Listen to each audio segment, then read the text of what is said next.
I was an agent of different gaming products in 1990, and I was very interested in trying to look at what could I do in the gaming industry. And at that time I was representing a company called Micon, which was jackpot systems and progressive systems. And at that time, simultaneously, the owner basically said, you're not needed in gaming because I have these beautiful LEDs and I can sell them in supermarkets. So let's try to sell them into supermarkets, etc. So I started with that, let's say, whole silo of, let's say, activity in order to sell it there. But then Jens Halle from Bally came to me and he basically said, listen, you're going to come with me to Africa.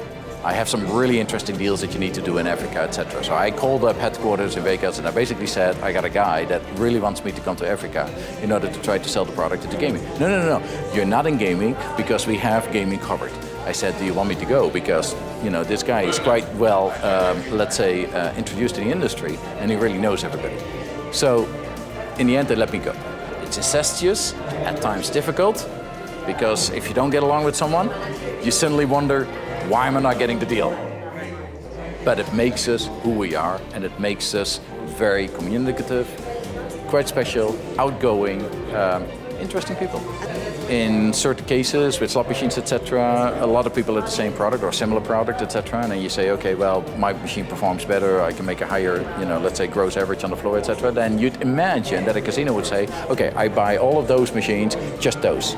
But that's not the case. The casino wants variety on the floor. So then it's a question of who else do they allow to get onto the floor? Is it an average? At that time, especially when I started in the 90s, etc., it was much easier to still get some space on the floor based on a relationship.